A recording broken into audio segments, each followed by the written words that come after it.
Danas predstavljamo knjigu kanadskog profesora Mišela Čosudovskog Agresija Sjedinjenih Američkih Država i NATO na Jugoslaviju. Velika mi je čast i ogromno zadovoljstvo što je danas autor, profesor Mishel Čosudovski, zajedno sa nama, dok ćemo o njegovoj knjizi čuti ocene i zapažanja. Dotle mislim profesora kao ličnost, kao naučnika, kao međunarodno poznatog autora ne treba mnogo predstavljati. Možda da obratimo pažnju samo na detalj na njegovom reveru koji simbolizuje visoko srpsko odlikovanje, medalje, zlatne medalje za zasluge, pa da u tome vidimo sve koje i na globalnom planu, a koje po značaju za istinu o Srbiji, srpskom narodu, za istinu o uzrocima i posledicama jugoslovenske krize. Profesor Mishel Čosudovski je profesor ekonomije na univerzitetu u Ordavi, a ujedno je osnivač i rukovodilac Centra za globalno istraživanje i izdavač i glavni odgovorni urednik Global Research portala, koji je izvor i referenca kako za javnost i obične ljude, tako jednako i za istraživače širom sveta. Profesor Čosudovski je posebno poznat pripadnicima naše mlađe generacije istraživača koji možda nisu imali prilike da ga lično upoznaju, ali svako se prema tom imenu i toj ličnosti odnosi kao velikom istraživaču, velikom naučniku i velikom objektivnom posmatraču svih dešavanja na globalnom planu i posebno na Balkanu. Da kažem još i to da je profesor Čosudovski u svojoj bogatoj naučnoj i pedagoškoj karijeri proveo dosta dugo vremena na kontinentu Azije i da posebno dobro poznaje odnose i procese na jugoistoku Azije, zemlje kao što su Kina, Južna Koreja, Tajland, Japan posebno, i preko toga je imao i kontakte sa istraživačima iz Srbije. Ovih dana je gost Beogradskog foruma i ovo je, razume se, najvažnija tačka njegovog programa, ali ima i niz drugih događaja i obaveza povodom njegovog boravka. Da ne bi oduzimao više vaše vreme, ja bi možda odstupio od uobičajene prakse da autor govori u zaključku i zamolio bih zato profesora Čosudovskog da se prvi obrati ovom uvaženom skupu. Profesor Čosudovski.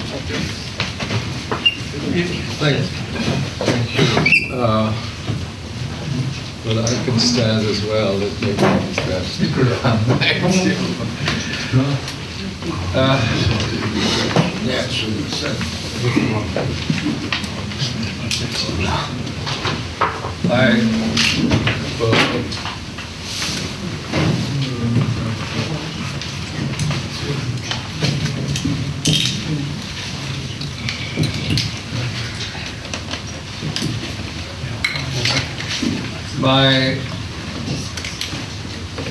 Is that okay? Okay. My sincere thanks for this welcome to the Republic of Serbia. I must say my heart is in the Republic of Serbia today. And my thanks to Zivadin. I should mention that just about 15 minutes ago, he gave me a bottle of Slivovitz. It was delivered to my room at 11:15, 15 minutes ago. It's a weapon of mass destruction. But it is also an act of solidarity and sharing. And when I arrived here, I had the bottle of Slivovitz in my hands, and somebody confiscated it and put it on the table over there. But we will share it. We will share it together at the end of this presentation. Puno hvala svima na ovoj toploj dobrodošlici u Republiku Srbiju i puno hvala Živadinu.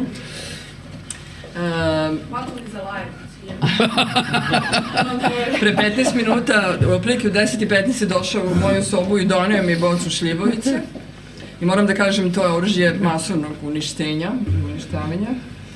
A onda sam shvatio kad sam seo da nema više šljivovice kod mene, ispostavio se da je tamo negde na stolu, ali kažem posle, nakon ovoga ćemo popiti svi zajedno i podeliti ovu rakiju.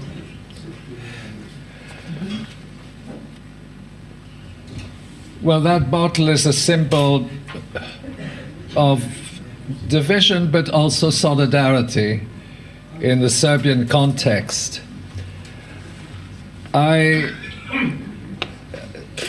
This presentation, I think, is important in as much as the world is at the crossroads of the most serious crisis, I would say, in world history. Ova flaša je simbol vizije i solidarnosti u srpskom kontekstu.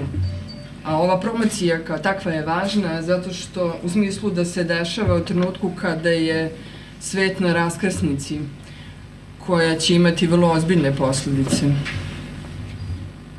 In many regards, the war on Yugoslavia, which extended incidentally over a period of 20 years or more, because it started in the early 80s, was a dress rehearsal for all subsequent wars. It is important to point out that very prominent scholars entitled that war as a just war. Now, there's nothing just about that war. It's a criminal undertaking. But you have people like Professor Falks from Princeton University, who currently is involved in the anti-war movement in a very diabolical way, while in 1999 he wrote an article called The Just War, and he was referring to Yugoslavia and Afghanistan. Yugoslavia was a preamble to Afghanistan, based on the same premises of criminality, of criminality against sovereign countries. Na mnogo načina, rat koji je vođen prema Jugoslaviji počeo je mnogo ranije i traje u periodu 20 godina. Počeo je zapravo ranije 80-ih. Ispostavilo se posle da je bio generalna proba za sve ostale ratove koji su se posle toga dešavali. I mnogi istaknuti naučnici su rekli da je u pitanju, nazvali taj rat pravednim ratom. Nema ničeg pravednog u vezi sa tim ratom, to je jedno krivično i kriminalno udruženje. Između ostalog, tu je profesor istaknuti sa Princetona, profesor, you said Falls? Falk, Richard Falk. Koji je napisao 1999. jedan đavolski članak koji je nazvao Pravedni rat i gde je govorio o ratovima u Jugoslaviji i Afganistanu kao preambuli za sve ostale ratove koji su se kasnije desili. I should mention also that when the war on Yugoslavia broke out, the ultimate stage on 24th of March 1999, progressives, in other words, leftist movements in both Western Europe as well as North America were firmly behind NATO.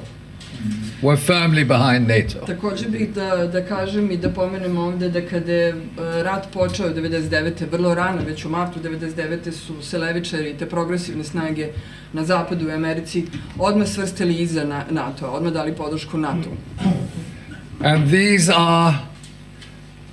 were activists, anti-war activists, anti-globalization activists, and they, either through total ignorance, but I suspect through complicity, they were supportive of the humanitarian war to the rescue of the Albanian population of Kosovo. I to su bili aktivisti, antiratni, antiglobalistički aktivisti, inače po svojoj definiciji. Međutim, oni su kao takvi stali iza rata. I da li je to bilo iz neznanja ili, što mislim da je tačnije, iz saučesništva, oni su zapravo podržali taj humanitarni rat koji je navodno bio da se zaštiti albansko stanovništvo na Kosovu. I should mention that most of my research was done outside Serbia. I have visited Serbia on several occasions, but when the war broke out on the 24th of March, I started writing, and many of the texts which are in this book were written more than 20 years ago. Some of them were written actually in the mid-90s. I had started my research in the early 90s, focusing on the economic dimensions. And those economic dimensions are crucial to an understanding of the military dimensions or the strategic dimensions. And I'm referring to the fact that in the early 80s, there was what we might describe as an economic war plan, largely with the IMF and the World Bank involved, essentially in dismantling an entire national economy.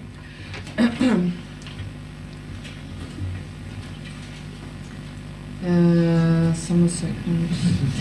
Da, također bih pomenuo da moje istraživanja u vezi sa Srbijom zapravo nisu uključivala puno obilaska Srbije. Ja sam par puta bio samo ovde, ali sam zapravo putovao po drugim mestima. Ali onda kad je rat počeo, ja sam odmah počela da pišem i mnogi od mojih tekstova su urađeni i započeti sredinom 90-ih. A zapravo već početkom 90-ih ja sam počeo da istražujem ekonomsku dimenziju situacije ovde i shvatio koliko je ona ključna zapravo iz vojne i strateške dimenzije. Ranih 90-ih zapravo je postao ratni plan ekonomske destrukcije koje su Međunarodni monetarni fond i Svetska banka vodili sve snage i cilj je bio da se rasparča jedna država i jedna nacionalna ekonomija. I recall that the war against Yugoslavia as of 1999 was targeting essentially civilian infrastructure. Schools, hospitals, the infrastructure, residential areas.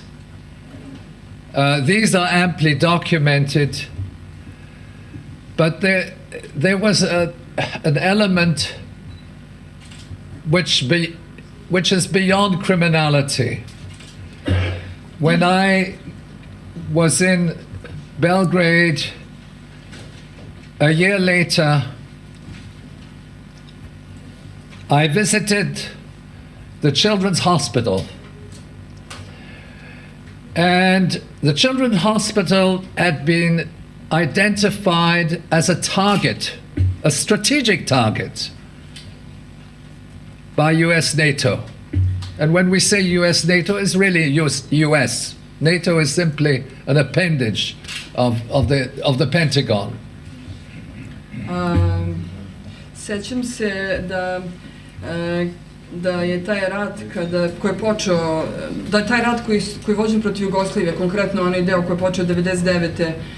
imao najjasnije za cilj civilnu infrastrukturu. Škole, bolnice, stambene oblasti. I o tome postoji obilna dokumentacija. Međutim, ima i onih koji u tome ima onoga što nadilazi tu krivičnu i kriminalnu dimenziju. Godinu dana kasnije u Beogradu sam posetio dečju bolnicu i ta bolnica, to mesto je bila zapravo utvrđena kao strateški cilj u bombardovanju koji su Amerikanci, odnosno NATO, koji je zapravo bio samo produžetak Amerike, sprovodili nad Srbijom. NATO stated categorically that their objectives was to save lives, and because of that they did not bomb the section of the hospital where the babies were residing, but instead they bombed the power generators which provided electricity to the hospital and to the children in incubators. What this meant is that the entire hospital was destroyed because these smart bombs had undermined the basic functioning of the hospital, which required then subsequent evacuation, and many children, of course, died as a result of this. That's one example, but it's one example that I investigated when I returned to Belgrade a year later, and there was the commemoration that was organized under the auspices of the Belgrade Forum. NATO je tada kategorički tvrdio da je cilj u tom bombardovanju bilo sačuvati živote. A zapravo ono što su radili je da su bombardovali generatore za struju, turbine za struju. Oni nisu zaista bombardovali deo da su bebe, ali time što su uništili strujnu infrastrukturu, oni su zapravo omeli bazično funkcionisanje cele bolnice, zbog čega je bolnica morala da bude evakuisana i mnoga deca, nažalost, su umrla u tome. Ovo nije jedini primer, ali je primer na koji sam se ja fokusirala zato što sam godinu dana nakon toga bio u Beogradu i prisustvovao obeležavanju tog događaja koji organizuje Beogradski forum. I'd like to look at the issue of chronology and history of this war. Starting in the 1960s and 70s, Yugoslavia was a successful economy with a social project. It was entitled Market Socialism. It had a cooperative structure of enterprise management, and it had the highest growth rate when compared to European countries, in excess of 6%, and a full-fledged welfare state. Da kažem sada nešto o hronologiji i istoriji ovog rata. Počelo 60-ih, 70-ih, Jugoslavija je bila ekonomija u usponu i imala je taj socijalistički projekat koji se tada nazivao tržišni socijalizam. To je značilo da su zadruge i preduzeća bila organizovana tako da zajednički rade. I rezultat svega je da je privredni rast tada bio preko 6%, što je bilo mnogo više nego u mnogim zemljama u Evropi tada. socijalno je radilo, zdravstveno je radilo. Yeah, well, I should mention that this process was in a country which had very large levels of casualties during World War II, which was commemorated yesterday. But I should mention my first visit to Yugoslavia was in 1967, and as a student. But in fact, it was a group of students from the Institute of Social Studies in The Hague, Netherlands, and we decided we wanted to go to Yugoslavia, and the Institute arranged for this to take place. Ovaj proces se dešavao, da pomenem također da se ovaj proces dešavao u zemlji koja je već imala mnogo žrtava u Drugom svjetskom ratu, koje smo se prisjećali juče. Hoću također da kažem da moja prva posjeta Srbiji bila 1967. godine i da sam tada bio student, nisam bio sam, to je bila grupna studijska posjeta. Institut za društvene studije iz Holandije, iz Haga, je tada, odnosno nas nekoliko studenta smo izrazili želju da želimo da posjetimo Jugoslaviju i to je tada i organizovano.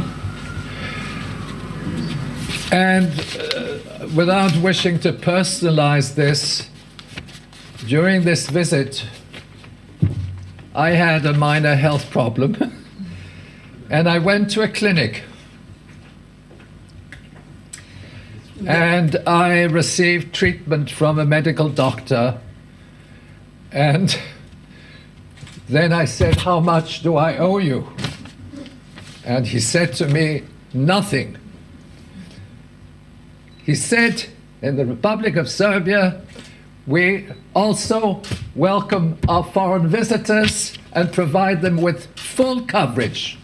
No other country in the world would have that kind of procedure." It was full-fledged health coverage for the citizens of Yugoslavia, but also visitors to the country. And that experience was something which had an obvious impact on the way I analyzed the history of what happened to this societal project, how it was destroyed. In other words, a societal project which was with divisions inevitably at a political level, but ultimately a consensus that this was what the people wanted. That was destroyed quite deliberately through a series of mechanisms starting in the early 1980s.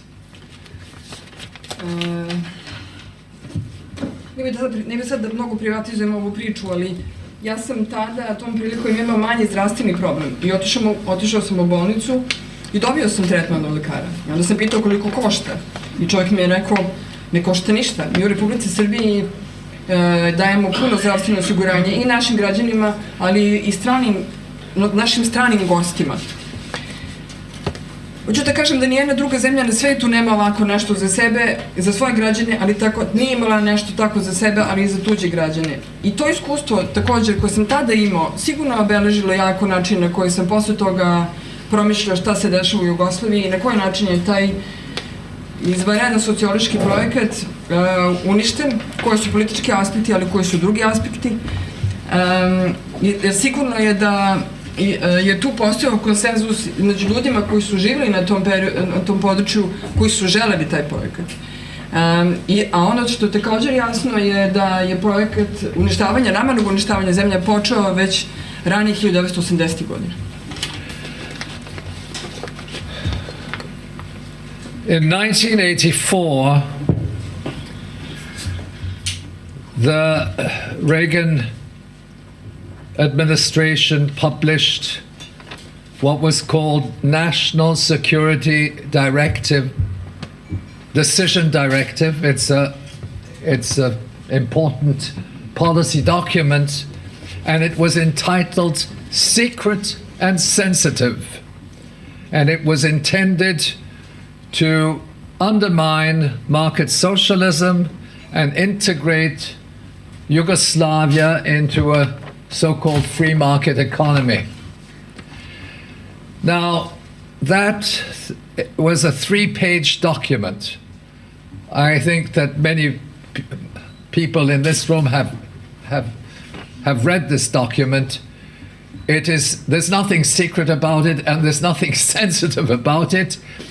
It was made public, but there was also another agenda which was not revealed. There was a military intelligence agenda. I don't have access to those documents. But there was another document to which I had access, and it was a World Bank document which was published in the early 90s, but which revealed the entire logic of how you destabilize and destroy a country. 1984. godine konkretno Reaganova administracija je napisala zapravo tačnije nacionalnu direktivu, što je jedan vrlo važan sistemski dokument, tajni, tada proglašen tajnim i osetljivim, i čija je tema bila kako da se podrije socijalistička ekonomija, socijalističko tržište Jugoslavije i kako da se ona integriše u slobodnu tržišnu ekonomiju. Ovaj dokument od 3 strane, sigurno sam da su mnogi ovde i pročitali, ni na koji način nije ni tajan ni osetljiv, međuvremeno je objavljen. Ono što nije objavljeno su agende vojnih i obaveštenih službi, i također ono što nemamo je dokument koji je Svetska banka napisala ranih 90-ih, i gde se otkrila i da se napominje cijela ta logika koja je korištena da se demontira ekonomija zemlje. I have sent that document. It is on file with the Belgrade Forum. I must say that at the time I received that, it was an internal document of the World Bank, and I received it from a representative of the government of Yugoslavia at the time, and normally this was something that was not supposed to be released. But what this document describes is essentially the bankruptcy program, which was initiated under the auspices of the World Bank, which then led to the closure of the industrial sector, to all major sectors of the economy, dictated, of course, by the creditors of the Belgrade government.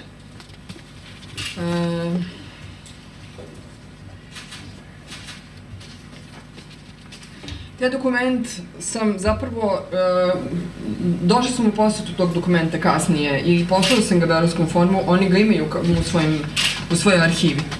To je jedan interni dokument Svetske banke, koji sam zapravo dobila predstavnika vlade Jugoslavije u to vreme. I to nije nešto što se tada objavljivalo. Ono što se u njemu nalazi je detaljni opis programa bankrotiranja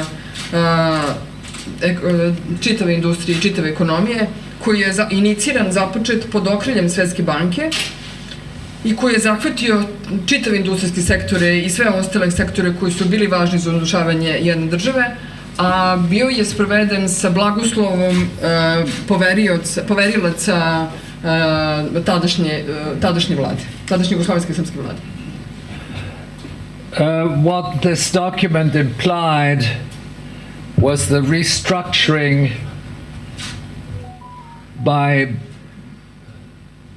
Belgrade's creditors of the system of socially owned enterprises.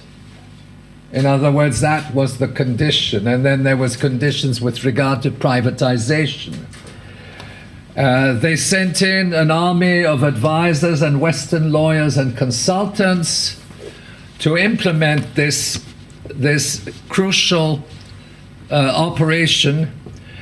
There was the Financial Operations Act of 1989, which was passed and played a crucial role in engineering the collapse of Jugoslavia's industrial sector. Taj dokument je sadržao ključnu rekonstrukciju, zapravo tih preduzeća koji su bili u društvenom vlasništvu tada, kao preduslov. I takođe kao preduslov sadržao je pojam privatizacije. Tada su poverioci i vlade tadašnje Jugoslavije poslali armiju savjetnika i konsultanta koji su trebali da sprovedu čitavu ovu kompletnu operaciju koja je tada sprovedena.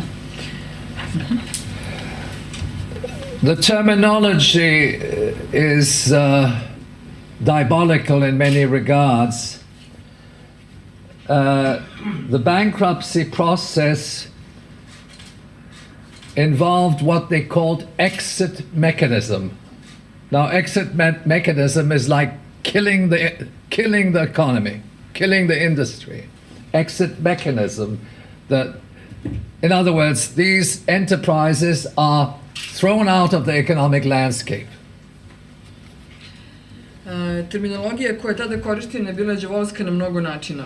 Naprimjer, proces bankrotiranja i bankrotstva je bio tada nazvan izlaznim mehanizmom. Ono što je to zapravo značilo i ubijanje ekonomije i ubijanje ovih preduzeća. And this was under what was called the 1989 Financial Operations Act. It was entirely controlled by Western creditors, the IMF and the World Bank. I ovo se sve sprovodilo pod zakonom iz 1989. godine, zakonom o finansijskim operacijama, i on je u potpunosti bio sproveden, izglasan i sproveden pod kontrolom zapadnih poverilaca. And already in 1989, there were tens of thousands of workers who were simply removed from their employment, and the enterprises went bankrupt. And in the meantime, this set the stage for subsequent macroeconomic policies, because it led to the impoverishment of entire population. In other words, it didn't totally kill the welfare state, because I think there was a commitment to retaining the welfare state. But it certainly killed the whole economic structure of a sovereign country in the wake of World War II. I već tada, odmah je počeo se sprovoditi zakon 1989. godine i već tada, odmah brzo nakon toga, 10.000 radnika izgubio je posao i mnogo preduzeća su tada i bankrotirala. Ovaj ekonomski pad je tada zapravo pripremao polako za događaje koje su kasnije usledili. Jer to osiromašenje ljudi i populacije je posto pogodovalo onome što je bilo. Ono što nije kolabiralo je socijalna zaštita, prosto je postojalo opredeljenje da se ona sačuva, ali drugi mehanizmi su polako kolabirali. Without getting into the detail, this project, which in some regards is even more deadly than the military operations which were waged at a subsequent stage, already in 1989, they had more than 200 enterprises which were targeted, and almost 100,000 workers lost their work. And that was the first stage. In the wake of the 1999 IMF shock treatment, so in other words, in September 1999, January 1990 was the shock treatment by the IMF, which ultimately broke down the fiscal structure of the Yugoslav Federation. Okay? Because a fiscal structure is the transfer of resources from the central government to the republics, and it created conditions for secession. That's the basis of a federal structure.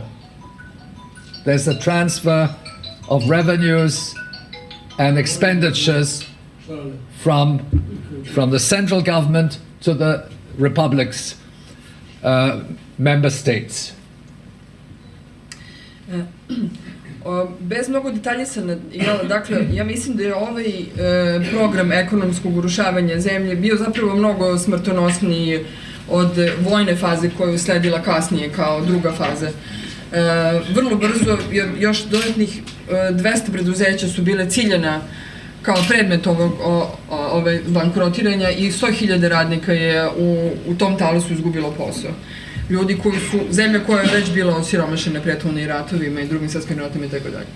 Nakon 1999. godine usledio je šok tretman Međunarodnog monetarnog fonda koji je već u decembru 1999. godine imao svoju strategiju kojom je potpunosti uništio fiskalnu politiku Jugoslavije. Šta je to značilo? To je značilo da se uništi način na koji su se resursi sa centralnog nivoa prenosili dalje na republike. I to sprečavanje da taj novac tu slobodno teče je mnogo doprineo događajima koji su kasnije usledili. Prosto je onemogućeno bilo. Already in early 1990, 614,000 workers were dismissed out of a workforce of the order of 2.7 million. In other words, almost the quarter of the labor force, with the largest concentrations of bankrupt firms in Serbia, Bosnia-Herzegovina, Macedonia, and Kosovo. Već ranih 90-ih, otprilike četvrtina radne snage je bila otpuštena. A veliki deo ovih napora i ovih preduzeća koji su bankrotirali zapravo su se nalazili u Srbiji, u Makedoniji, Bosni i Hercegovini i na Kosovu. The January 1990 IMF shock treatment, that is their terminology, okay? Shock treatment. The idea is that you get shock treatment and then after that you recover. But that's economic terminology. The fiscal structure is destroyed. The links between the central government and the republics are undermined. And at the same time, all the major components of the Yugoslav economy with regard to large-scale electrical companies, petroleum, refinery, machinery, engineering, all of this was precipitated into bankruptcy. Oni su to, dakle, ranih 90-ih, 1990-ih, izvinjam se jasno, tada je tu akciju je Međunarodni monetarni fond tada nazvao šok tretmanom. Šok tretman je također jedna ekonomska terminologija i ideja je da se kaže da se šokira sistem i da se on onda resetuje i da se oporavi. Ono što je on zapravo značio da se potpuno uništi fiskalna struktura, odnosno da se unište veze između republika i centrala. I tada je značio, ono što je kao posljedica toga bila je da se ubrza raspadanje ekonomije, raspadanje industrija, naftne, građevinske i svih ostalih industrija koje su bile u deo tog fiskalnog sistema. Now I should mention that this process of economic disintegration was the precondition for the so-called civil war. It wasn't a civil war, but it created divisions, it impoverished people, and it then led to the subsequent stage of military intervention in Bosnia-Herzegovina. It also is related to Operation Storm in the Medak pocket, and all the various actions which were directed against civilians in the course of from the early 90s to the mid 90s.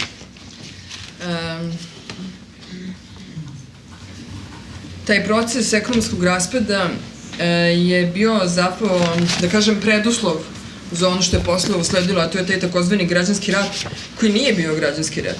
Ali istina je da je postojao kontekst jedan gde su ljudi bili razjedinjeni, osiromašeni, i on je kao takav doveo do sledeće faze, vrlo lako doveo do sledeće faze, koja je bila vojna intervencija i koja se desila onda u Bosni i Hercegovini, i operaciju Oluja u Medaku i raznim drugim akcijama koje su onda imale veze sa raspadnjem Jugoslavije. Now, during the period from 1990 to 1995, the U.S. intelligence strategy was to bring in their terrorists, namely Al-Qaeda. Al-Qaeda was integrated into the Bosnian Muslim army as of an earlier stage. This is not necessarily known to everybody, but Al-Qaeda was a creation going back to the first war on Afghanistan, what was called the Soviet-Afghan War. It wasn't a Soviet-Afghan war. It was a US-sponsored war with freedom fighters who were, in fact, Al-Qaeda. Al-Qaeda means the base, and Al-Qaeda was the base of the freedom fighters recruited to wage the war against the Soviet Union in Afghanistan. Tokom ovog perioda, dakle od 1990. do 1995. Obavešena strategija Sjedinjenih Američkih Država bila je da se na ovu teritoriju uvedu teroristi Al-Kaide. Konkretno, to se desilo kao tako što su oni uključeni u bošnjačko-muslimansku vojsku.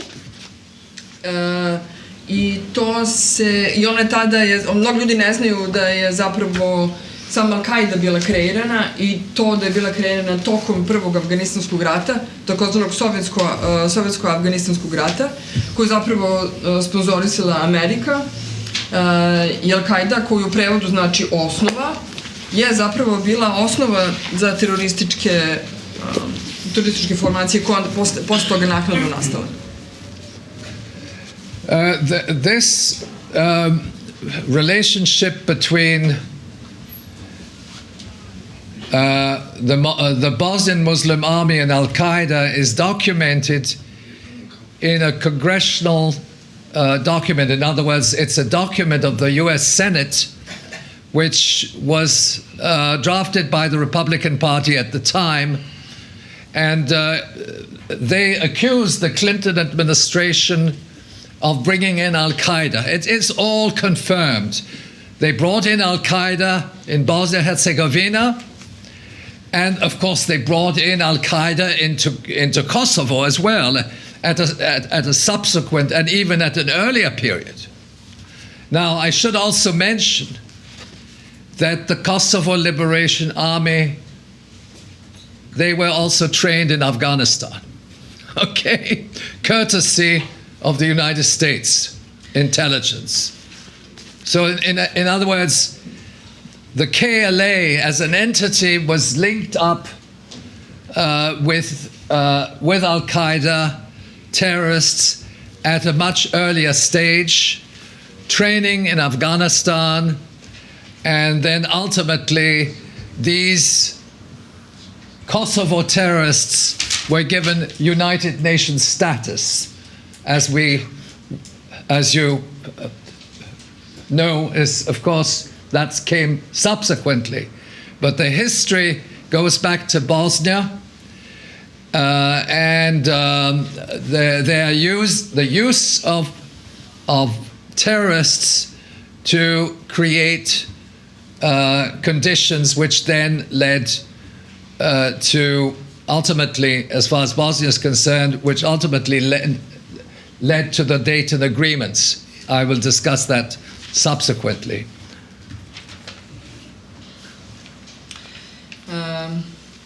Ovaj odnos između bošnjačko-muslimanske vojske i Al-Kaide dokumentovan je u kongresnom dokumentu, dakle dokumentu Američkog senata, čiji je nacrt izradila Republikanska stranka, ali koja je onda zapravo naknadno optužila Clintonu administraciju da su oni uveli Al-Kaidu u Bosnu.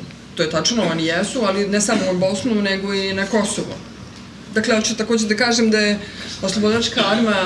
oslobodilačka vojska Kosova također bila obučavana u Afganistanu, jel? I to od strane američke obaveštajne službe. Dakle, UČK je kao entitet bila povezana sa Al-Kaidom u mnogo ranijoj fazi nego što se inače misli i pretpostavlja.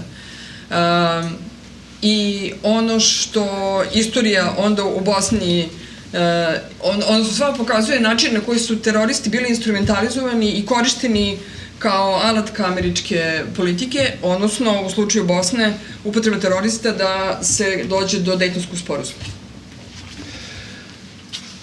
In 1995, there was an alleged peace agreement which was signed in a military base in Ohio, the US military base in Ohio. It wasn't in Geneva, it was in a US military base in Ohio, and it was monitored by the US government and military, with an army of lawyers and consultants again, where they actually drafted the constitution of Bosnia-Herzegovina. Now this goes beyond colonialism.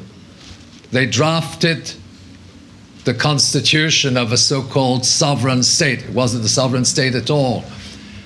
And in that constitution, there's a clause that struck me.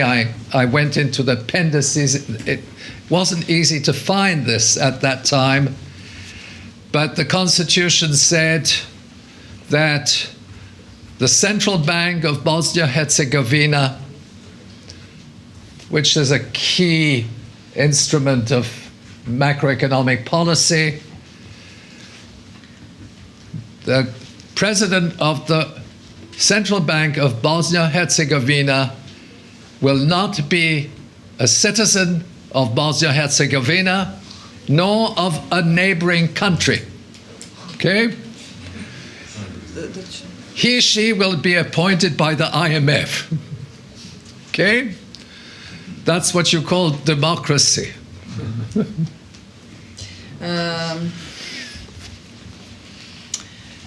Dakle, do sporazuma, do takozvanog mirovnog sporazuma došlo je 1995. godine i on je potpisan ni manje ni više nego u vojnoj bazi u Ohaju. Dakle, ne u Ženevi, već u SAD. I nadzirali su ga američka vlada i američka vojska i bila je prisutna armija advokata i vojnika koji su izradili nacrt Ustava Bosne i Hercegovine. Dakle, ovo nadilazi kolonijalizam. Ovo je nešto što oni su dakle radili na nečemu što je trebalo da bude izraz suvereniteta jedne zemlje. Tačka koja me tada dojmila je imala veze i se odnosila na kreiranje i rad Centralne banke Bosne i Hercegovine, dakle ključni komponent mikroekonomije, mikroekonomske i makroekonomske politike, gde se tvrdilo u toj tačci, da se navodilo i regulisalo da osoba koja će biti na čelu ne može da bude neko ko je iz Bosne i Hercegovine niti iz regiona. Dakle, nego će njega postaviti ili nju postaviti Međunarodni monetarni fond. There is a transition from Bosnia to Kosovo.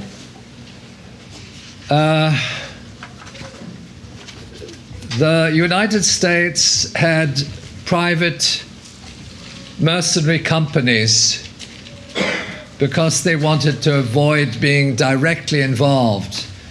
And this was Military Professional Resources Incorporated, MPRI. And MPRI was involved in training terrorists in Croatia and Bosnia, and ultimately these acts of training were also conducive to the crimes committed against the Serbian population in Croatia, namely Krajina, the Medak Pocket, if I recall correctly, and we then had, of course, a chief of staff whose name was Ajim Čeko, which of course everybody knows who he is. But Ajim Čeko was recruited by MPRI. Okay? Ajim Čeko was recruited by Military Professional Resources Incorporated, most of which were former high-level officers of the Pentagon.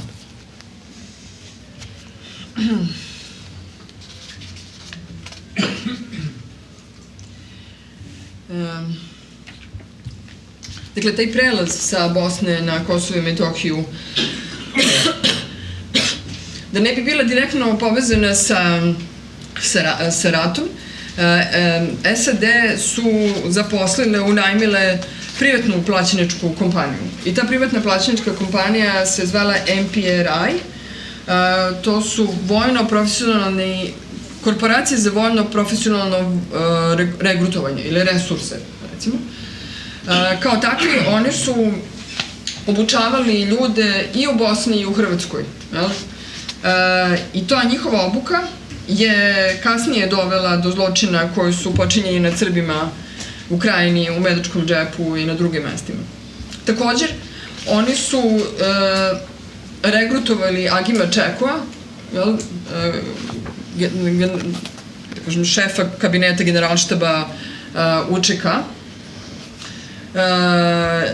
I još jedan put, dakle, to je osoba koja je bila regrutovana od strane MPRI-a, što su vojne korporacije koju je unajmila Amerika i gde su nekada, u kojoj su radili bivši visoko rangirani oficiri Pentagona. Now, Ajim Čeko then became commander-in-chief of the Kosovo forces at a subsequent stage. But in the earlier period, he was instrumental in Operation Storm, and with the criminal operations directed against the Serb population. But there's another individual which, of course, everybody knows. It's General Michael Jackson. It's not the pop singer.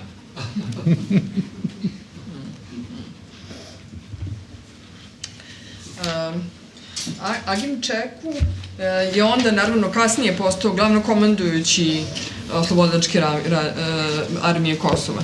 Međutim, u mnogo ranijoj fazi, on je bio ključan u nekim događajima koje su se ticali Srba i u nekim važnim vojnim operacijama, na primjer Oluji, koja je bila sprovedena protiv Srba. Međutim, postoji još jedna osoba koju svi znamo, je u pitanju general Michael Jackson, dakle ne pevač, nego general. Now, I think I should mention a little bit about the background of Michael Jackson. He was first involved in Croatia, Bosnia-Herzegovina, appointed by the United Nations. He's the highest rank in the British military, and ultimately, subsequently became head of Joint Chief of Staff. But there's something else about Michael Jackson which I don't think people in Serbia know. I know it because I'm of Irish descent, and he was the second officer in command of the Bloody Sunday massacre in Northern Ireland. That was in the 1970s. He was a young officer, and all his training was based in Northern Ireland, largely directed against civilians.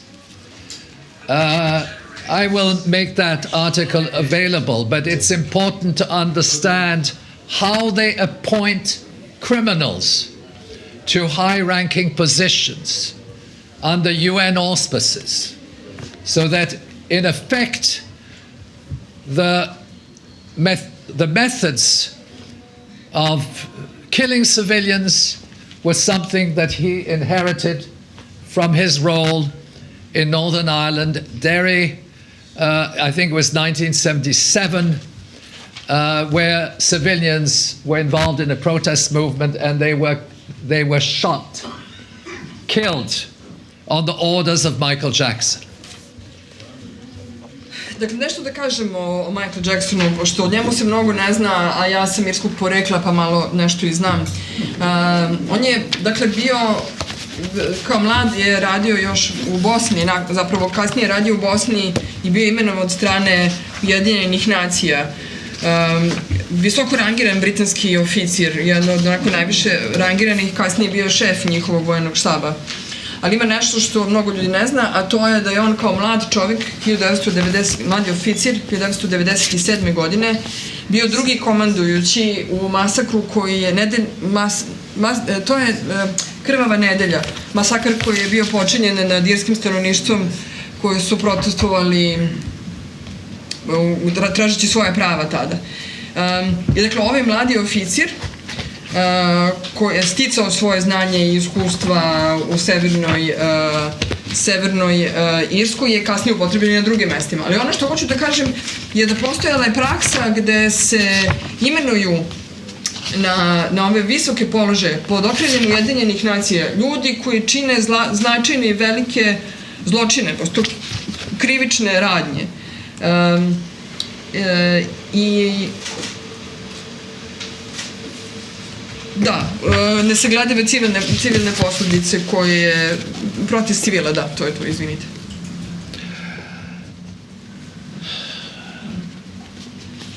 Let me proceed with,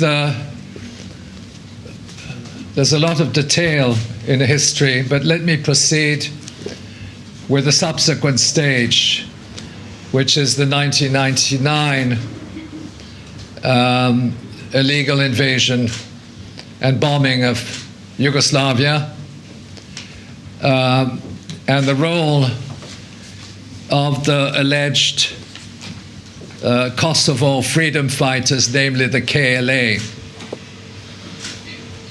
This was portrayed as a humanitarian undertaking, and the media conformed throughout the Western world.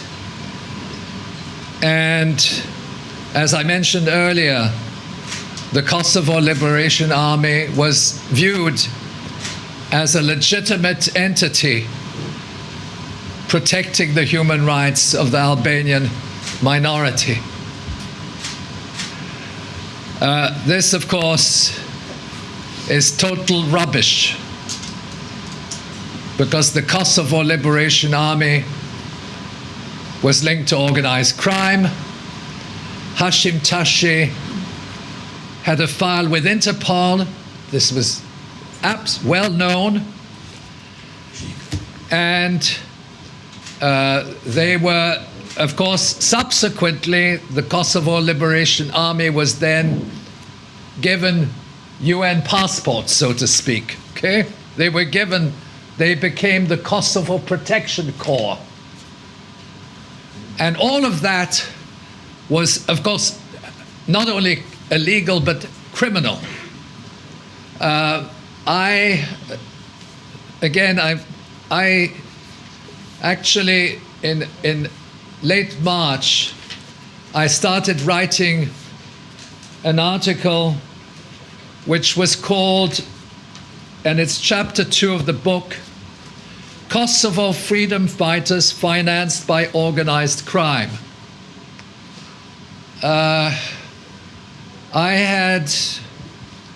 I was a regular contributor to the Le Monde Diplomatique, which is a prestigious French monthly. It still is. And I had for a period of 10 years, starting in 89. And that article was never published by the Monde Diplomatique. And I was under attack by various people on the left regarding my assessment of the Kosovo Liberation Army.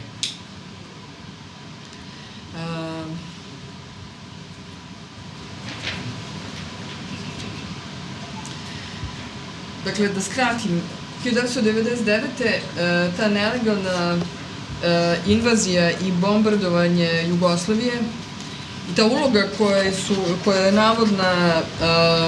navodni borci za slobodu UČK predstavljena je kao humanitarna intervencija i mediji na zapadu su se saglasili sa tim. Međutim, i takođe predstavljajući kao legitiman entitet koji štiti ljudska prava albanske manjine.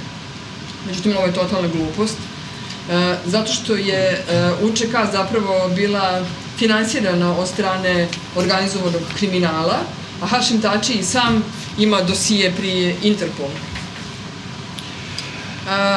I oni su nakon dobili UN pasoše za ovo što su radili i kao formirani su kao zaštitni korpus Kosova. Ali sve ono što su oni radili naravno je ne samo nelegalno, nego i kriminalno. Ja sam posle toga pisao članak u nekom trenutku koji u vezi sa oslobodilačkom armijom Kosova i o njihovim vezama sa organizovanim kriminalom.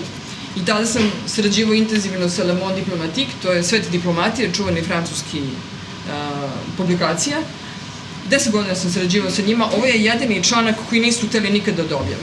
Ne samo to, nego su mi mnogi levičari naknadno napadali kako sam mogao da dam takvu ocenu oslobodilačke armije i njihovih ljudi.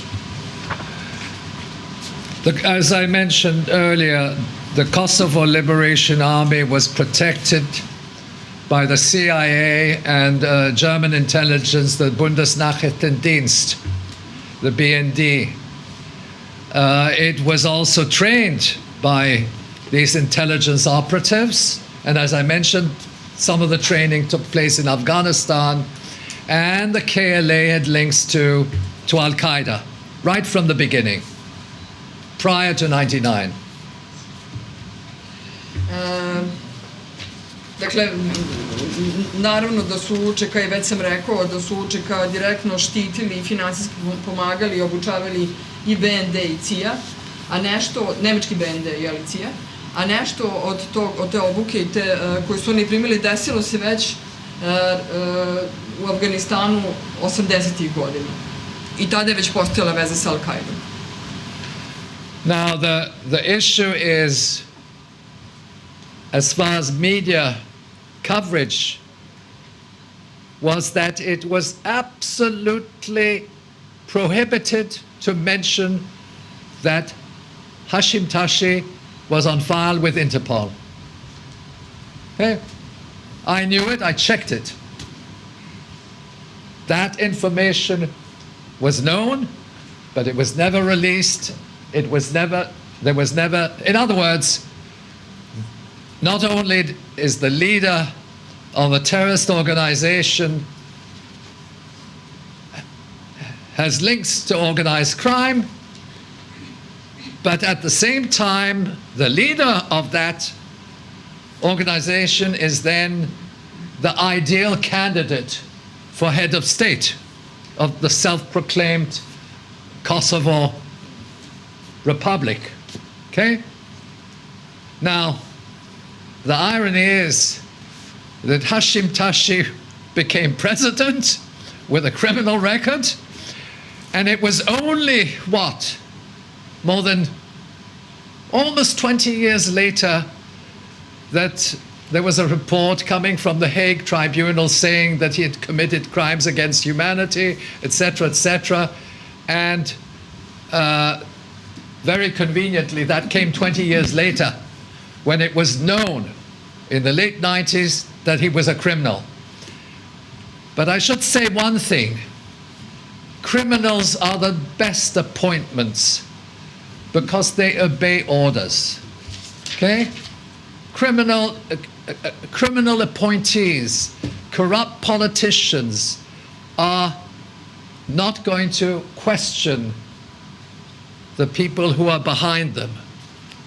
And so that the mafia state installed by NATO was to be headed by an organization and a leader who was on the Interpol list.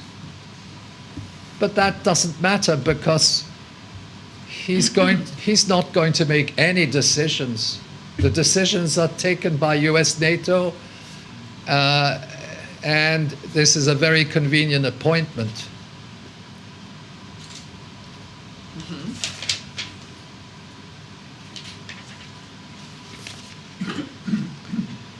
Dakle, ovde se radi o tome da je medijima bilo zabranjeno prosto da pominju i da izveštavaju o tome kako je Hašim Tači imao taj dosije u Interpolu. To se znalo, ja sam znalo se, ali je bilo zabranjeno da se o tome piše i da se to objavljuje.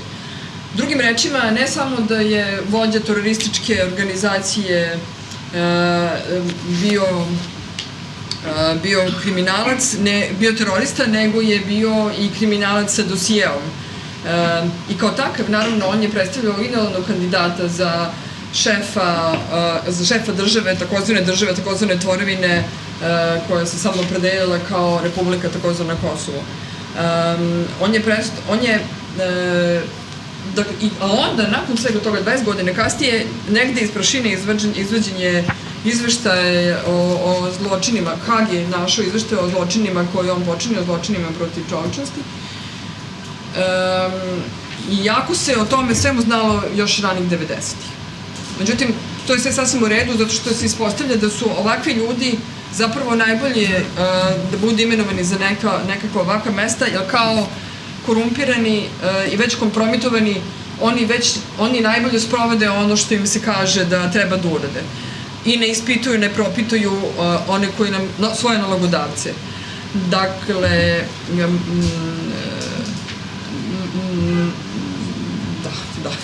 da, staću na tome. I think I should conclude referring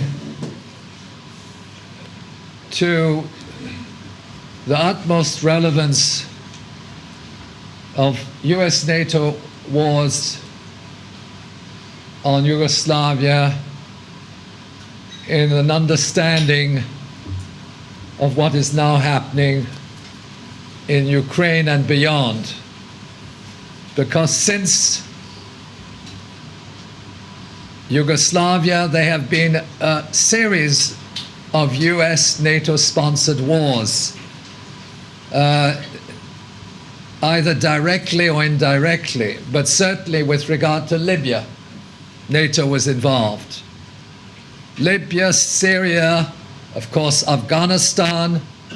Afghanistan was officially a NATO project because Article 5 of the Atlantic Treaty was endorsed and within 3 weeks after 9/11, so-called terrorist attacks, September 11, 2001.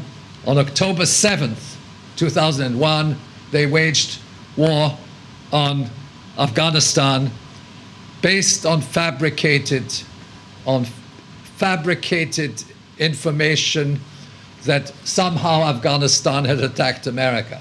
There were no Afghan jets in the skies of New York that day.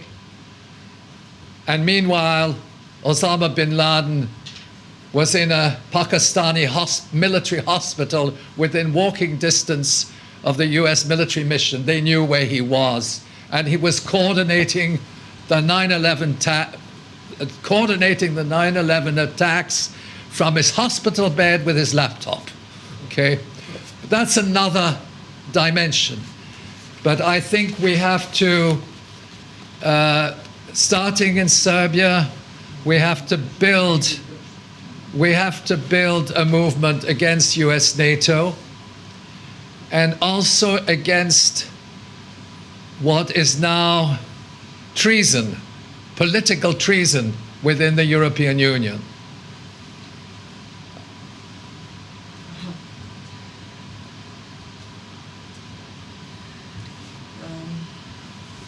Dakle, da završim, tako ću napraviti jednu paralelu između relevantnosti toga rata prema Jugoslaviji i rata koji se sada dešava u Ukrajini, jer nakon toga, nakon ovog prvog rata desilo su se mnogi drugi, više ratova koje je sponzorisala direktno SAD, direktno ili indirektno, dakle Libija, Sirija, Afganistan. Afganistan koji je zvanično pokrenuo NATO u skladu sa članom 5 Severnoatlantske povelje, koji je usvojena odmah i nakon napada u septembru 2001. godine i već tri nedelje nakon toga, 7. oktobra 2001. godine, pokrenut je rat u Afganistanu na osnovu te izmišljene informacije, da je Afrika napala Ameriku. Nije bilo nekakvih afganistanskih mlaznjaka na nebu Amerike tog dana, a samo Osama bin Laden tada je bio u Pakistanu, u bolnici, vrlo blizu američke vlade, dakle u bolničkom krevetu, i tako iz bolničkog kreveta on je koordinisao napade na Ameriku sa svojim laptopom. Da. The term mafia state is not limited to Kosovo. In many regards, the European Union has become a mafia state. Izraz mafijaška država ne odnosi se samo na Kosovo, i sama Europska unija na mnogo načina postala je mafijaška država. I will not dwell upon this, but there's one key appointment in the European Union, which is the president of the European Central Bank. Now, it just so happens that Christine Lagarde, formerly managing director of the International Monetary Fund, has a criminal record in France. She was condemned to a prison sentence of 1 year, attributable to her role in money laundering and deviation of public funds. It's all on record. But she was then released of that decision by the French judges, when the IMF governing board, which she chairs, incidentally, sent a note to the French government saying that she was a very honest person, and they asked for the repeal of the judgment. But the criminal record is still there. And why is that important? Because she is obeying orders from the upper echelons of the financial establishment. There are many elements of mafia state within the European Union which are now unfolding, of a different nature. But if we look at the unfolding war and how the European Well, maybe I stop for the moment, so otherwise it's too long. Dakle, da izraz mafijaška država nije nešto novo i ne odnosi se samo na Kosovo. Mnoga ključna imenovanja u okviru EU su slična po svojoj prirodi. Na prvom mestu to je predsedavajući Evropske centralne banke. Gospođa Christine Lagarde i sama, mislim da je ona bivša, i sama ima krivični dosije u Francuskoj, dakle osuđena na godinu dana zbog pranja novca i zlopotrebe javnih fondova. Ali je oslobođena. Francuske sudije su je onda oslobodile kako na osnovu pisma koje je Međunarodni monetarni fond dostavio, tvrdeći kako je ona jedna poštena osoba i da treba da ta presuda bude ukinuta. Dakle, ali ponovo imamo situaciju da neko sa krivičnim dosijeom stoji na nekom mestu kao osoba koji se lako da kontrolisati. Imamo elemente mafijaške države koji su unutar Europske unije i koji sada legalno isplivavaju. I'm going to complete this presentation focusing on the nature of the crisis now affecting the European Union and of course Ukraine. It's interconnected. But there's an act of economic warfare which in many regards is modeled on the act of economic warfare against Yugoslavia. It's the triggering of bankruptcies, it's the destabilization of agriculture, it's very complex, but it is focusing essentially on two variables. One, energy, and two, food. Energy is the input into production, food is survival. Those two variables and the actions of the United States to block the supply of energy to the European Union are crimes against humanity. But on the part of the European, as we say in French, la classe politique, it is an act of treason because they are sleeping with the enemy. This is a war on Europe. It's not a war on Russia. It's a war on Europe. And it has a whole history behind it. I won't enter into the details. Specifically, Nord Stream was an act of sabotage by the US government. We have all the information to that effect, and Biden said, yes, I promise we will do it. We have evidence. In international law,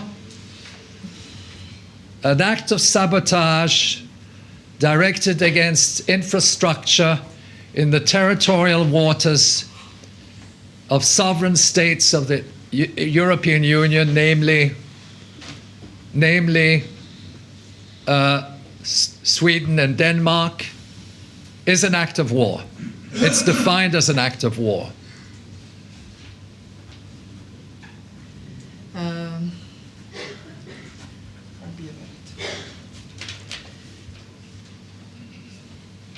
Dakle, da završim, priroda krize u EU i Ukrajini povezana je sa činom ekonomskog rata, koji je uobličen prema modelu koji je korišten za Jugoslaviju.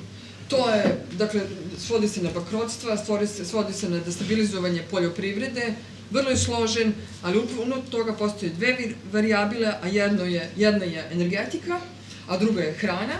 Energetika se odnosi direktno na proizvodnju, a hrana se odnosi direktno na preživljavanje. Ove dve varijable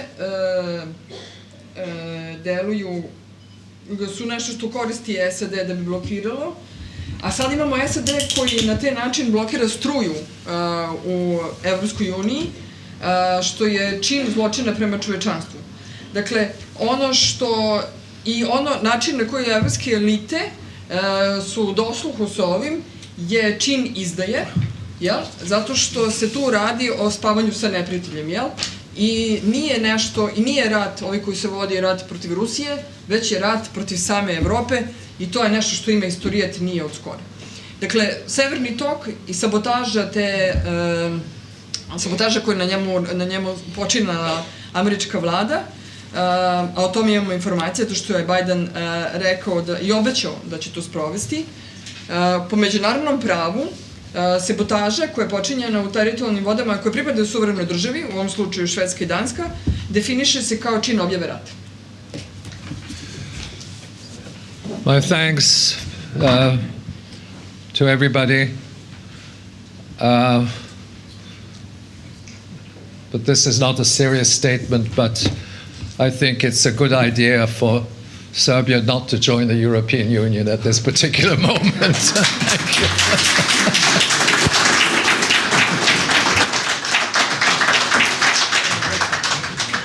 Dozvolite mi da u moje i u vaše ime najtoplije zahvalim profesoru Čosudovskom na izvanrednoj retrospektivi razvoja u novijoj istoriji koja je dovela do agresije NATO pakta protiv naše zemlje 1999. godine.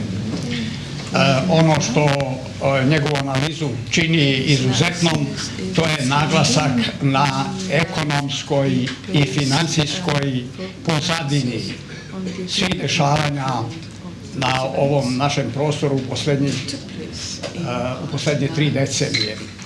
Sad bih zamolio profesora i general pukovnika u penziji, generala Krgu, da uzme reč.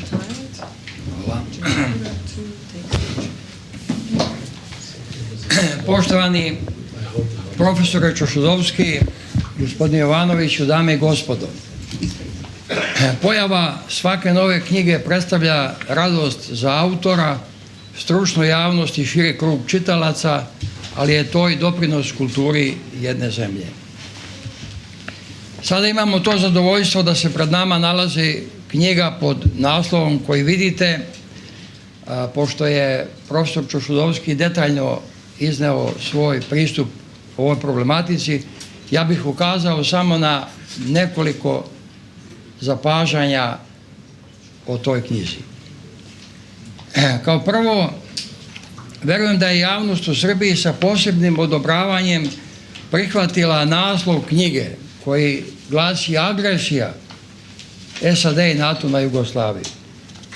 Pojam agresije predstavlja samu suštinu onoga što se događalo 1999. godine. Međutim, o tim događajima postoje i drugačije interpretacije. Kao što znate, predstavnici zemalja koje su vršile napad na našu zemlju govore o humanitarnoj intervenciji, kampanji, sprečavanju etničkog čišćenja i tako dalje.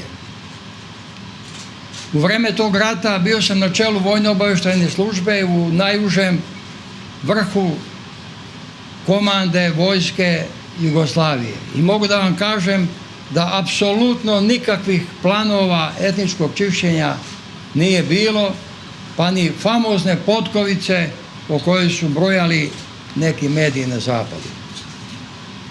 To je zapazio i profesor Čosudovski u 3. poglavlju na strani 65.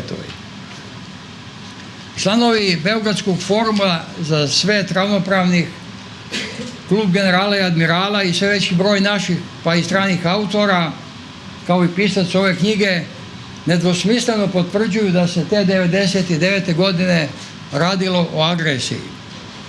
Za tu tvrdnju mi osnov nalazimo u definiciji agresije koju je dala Generalna skupština Ujedinjenih nacija u rezoluciji broj 33, 14 i 74. godine. Deo naših i stranih autora za taj rat koji je vođen protiv nas navode i druge razloge, kao što je reafirmacija značaja NATO povodom obeležavanja 50 godišnjice njegovog formiranja, interesi vodećih zemalja NATO s ciljem potvrđivanja statusa neprikosnovenog geopolitičkog hegemona Sjedinjenih Američkih Država, zatim stvaranje uslova za razmještaj snaga NATO na Kosovu i Metohiji, interes je vojno-industrijskog kompleksa, kontrola komunikacijskih i energetskih tokova sa Bliskog istoka iz Rusije prema Evropi, neutralisanje utjecaja Rusije na našem prostoru, kontrola sirovinskih potencijala na prostoru Kosova i Metohije, testiranje modela za neke buduće intervencije, utjecaj na promjenu vlasti u Srbiji itd. Drugi bitan utisak u ovoj knjizi jeste taj da se autor potrudio da za svaki pojam ili tvrdnju nađe suštinu, ili kako to filozofi kažu, tragao je za odgovorom na ontološka pitanja. Tako nam je na stranici 21 ponudio saznanje u kome je ovdje govorio da je još 1984. godine doneta američka direktiva broj 133, gdje se govori o razbijanju tadašnje Jugoslavije, što se otprilike i dogodilo po postulatima te direktive.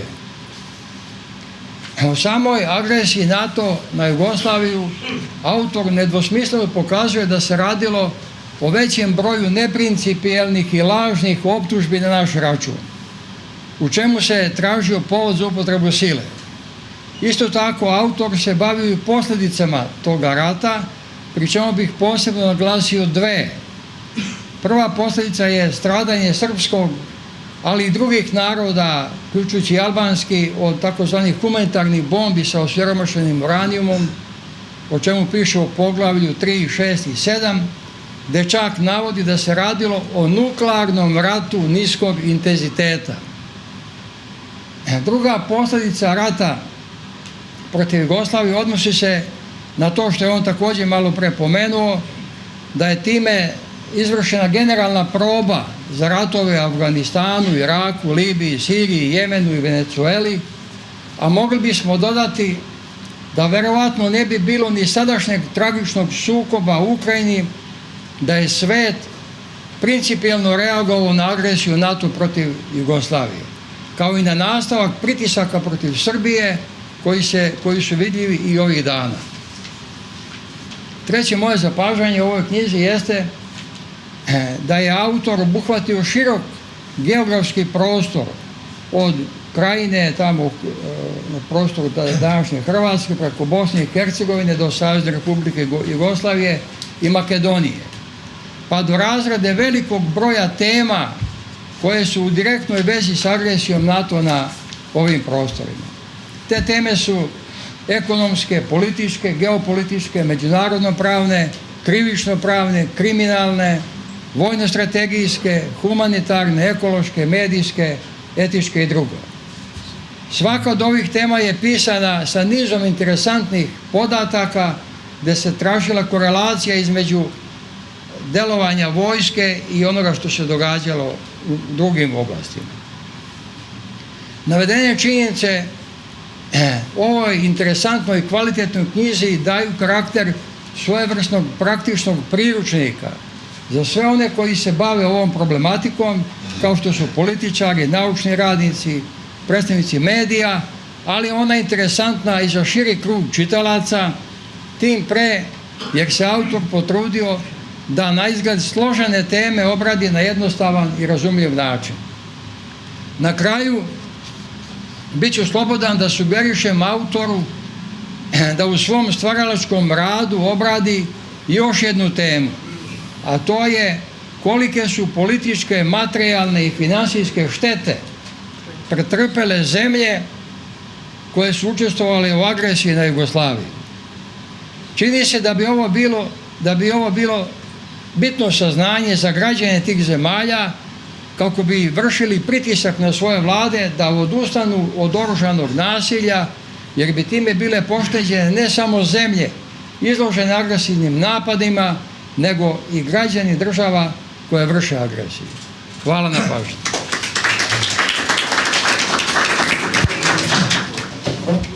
Zahvaljujem generalu Branku Krgi na komentiranju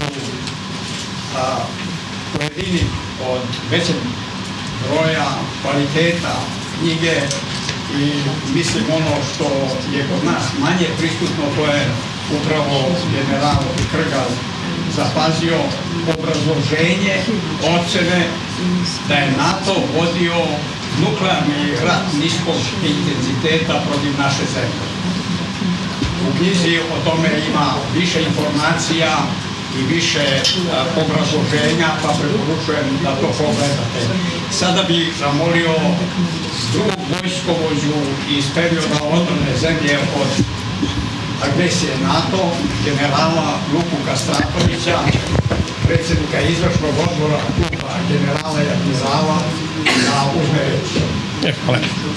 Dame i gospodo, poštovaoci pisane riječi, poštovaoci djela Mišela Čosudovskog. Čast mi je zadovoljstvo da govorim o knjizi Mišela Čosudovskog, uvaženog pisca, profesora Univerziteta u Otavi, direktora Centra za istraživanje globalizacije, Agresija Sjedinjenih država i NATO na Jugoslaviju. Napisano je puno knjiga kod nas o agresiji NATO, ali je po znacima navoda zaboravljeno istaći, iako je poznato da je to bila agresija Sjedinjenih Američkih Država, a NATO je samo produžena ruka, batina, vojna sila pod okriljem Sjedinjenih Američkih Država. A upravo nas je Čosudovski posjetio i svijetu rekao da je to agresija i Sjedinjenih Američkih Država. Značaj ove knjige je u tome što je dio tekstova napisan u toku agresije, što je profesor Čosudovski od početka agresije, kada smo bili usamljeni, ustao da osudi agresiju SAD i NATO. Ukazao je i ukazivao je na njen karakter, motive, ciljevi i posljedice.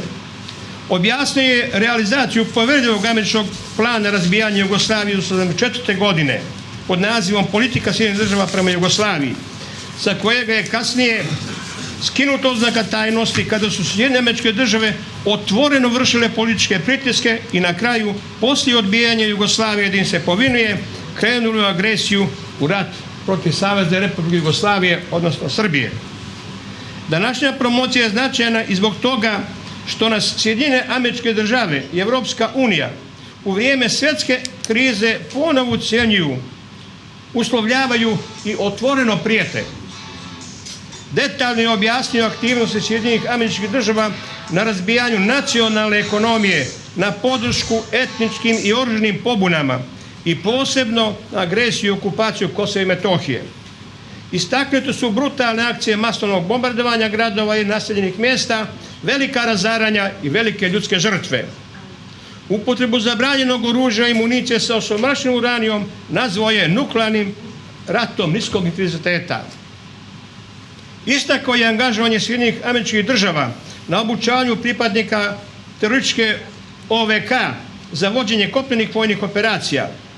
Podsjetio je svjetsku javnost da su teroristi OVK bili uključeni i ubijanje Srba u Hrvatskoj kada su Srbi protjerani iz Srpske krajine sa svojih vjekovnih ognjišta. Naglasio je da je izgradnja vojne baze Bonstil planirana prije agresije. Među prvima objašnjavao je svjetskoj javnosti da je agresija preduzeta pod lažnim humanitarnim izgovorom zaštite Albanaca na Kosovu i Metohiji, grubo kršeći sve međunarodne akte i međunarodno pravo i povelju Organizacije Ujedinjenih nacija.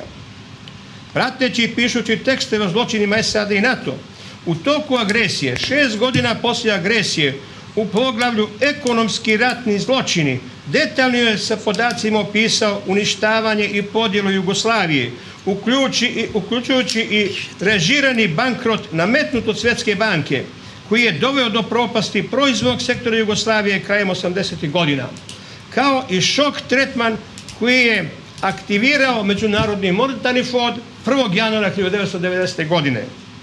Napisao je da su secesionističke tendencije koje se hrane društvenim i etničkim podjelama dobile na zamahu upravo u procesu brutalnog osiromašenja jugoslavenskog stanovništva, a ekonomske reforme izazvale su ekonomsku i političku pustoš. Drugim riječima, Sjedinjene Američke Države započeli su agresiju prije agresije, kako i da poslije neostvarenog cilja u agresiji, da okupiraju cijelu teritoriju Jugoslavije, nastavili su agresiju drugim sredstvima koja, nažalost, traje danas. U uvodu Čosudovski objasnio Sa ove distance, rat protiv Jugoslavije bio je generalna proba za potonje humanitarne ratove pod sponzorom SAD i NATO, među kojima su bili Afganistan, Irak, Libija, Sirija, Ukrajina, Jemen, Venezuela i tako dalje. Ko su ratni zločinci? U gorkoj ironiji takozvani Međunarodni krivični sud za bivšu Jugoslaviju u Hagu, Haški tribunal, radi pod kontrolom onih strana koje su izvršile brojne ratne zločine.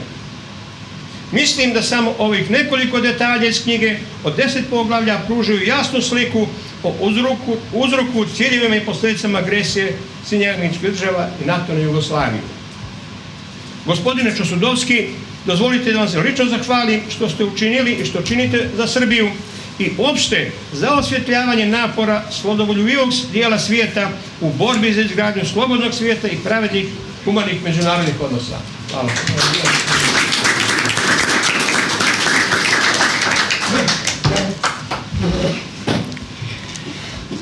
Dozvolite mi da kažem i sam nekoliko reči u zaključku ovog današnjeg skupa.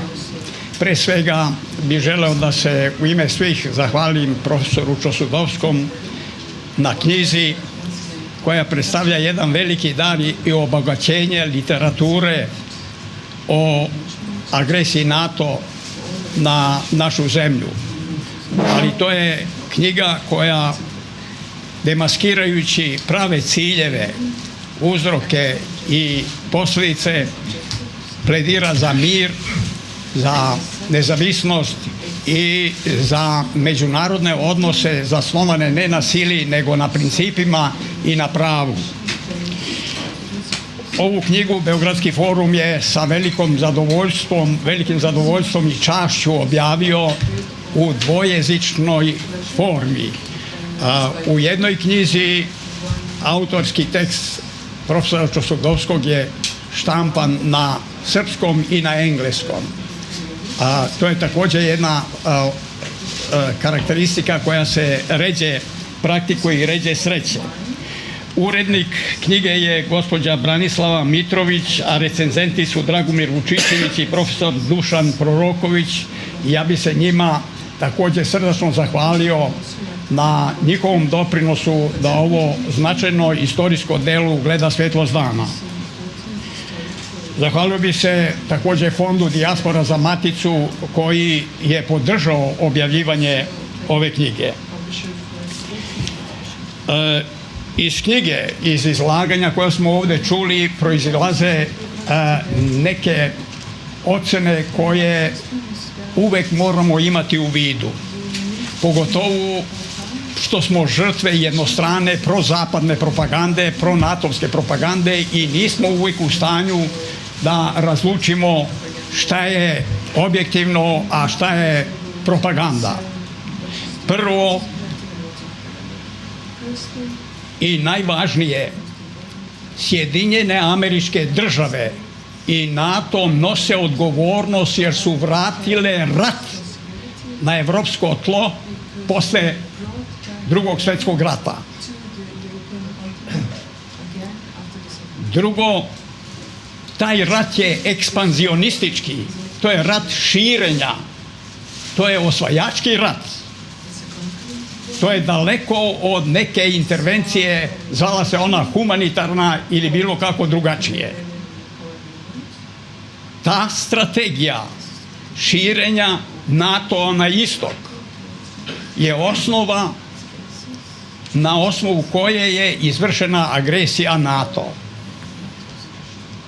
Krajem aprila 2000. godine održan je u Bratislavi samit NATO zemalja pod rukovodstvom SAD. SAD su predsjedavale i prva tačka u aprilu 2000. godine bila je na toj konferenciji: pozivamo saveznike da u najkraćem roku priznaju nezavisnu državu Kosovo. April 2000. Jedna od tačaka je bila rat protiv Jugoslavije 1999. godine je vođen da bi se ispravila jedna greška generala Dwighta Eisenhowera iz Drugog svjetskog rata. Tačka, zato se tamo moraju naknadno iz geostrateških razloga rasporediti američke jedinice. Ne govorili to šta je pravi cilj iza Bonstila, iza lanca vojnih baza koji su posle toga nicali kao pečurke posle kiše u Bugarskoj, Rumuniji, sve do Baltičkih republika i Poljske. Ali lanac je krenuo od Bonstila. Jedna od tačaka, ima ih 10, koje su usvojene na toj konferenciji aprila 2000. godine, bilo je zabraniti pristup Rusiji Baltičkom moru iz Finskog zaliva. Poljska mora biti okružena sa svih strana susedima dobre volje, Bugarska i Rumunija da budu kopnena veza Evrope sa Azijom. Srbiju trajno držati izvan evropskog razvoja. Bio je stav američkih predstavnika na samitu NATO aprila 2000. godine u Bratislavi. U ovom dokumentu, koji je usvojen svega nekoliko meseci po završetku agresije NATO pakta, nigde nema ljudskih prava, prava pripadnika nacionalne manjine, ugroženosti ili masovnog kršenja ljudskih prava pripadnika albanske nacionalne manjine. Tu se kao na dlanu jasno očitava geopolitika, geostrategija širenja na istok. Ispravljanje greške Dwighta Eisenhowera iz Drugog svjetskog rata, koji umesto da rasporedi svoje trupe iza Drugog svjetskog rata na Balkanu, rasporedio ih je na Apeninima, dakle dalje od Urala. A ovo je bilo približavanje Uralu.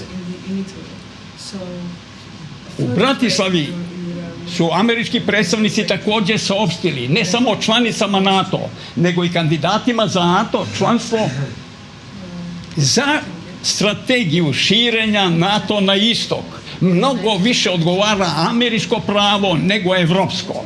Zato treba američko pravo primjenjivati i u Evropi, jer bi se brže primjenjivali i ostvarivala strategija ekspanzije na istok.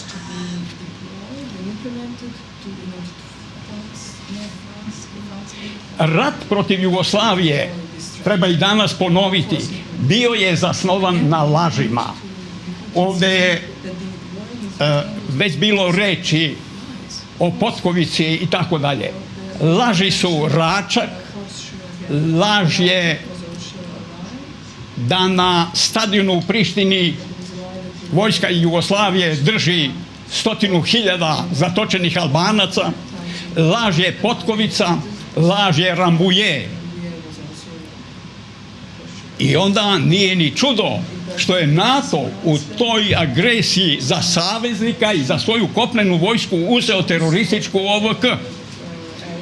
Jedinstven je slučaj da tako otvoreno jedna globalna vojna organizacija, jedna globalna vojna integracija stvara savez sa terorističkom organizacijom.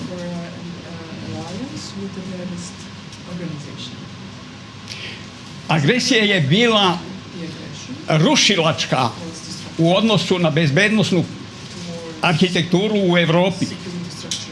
Ne ruši se ta arhitektura bezbednosti u Evropi danas ili ovih dana ili ove godine.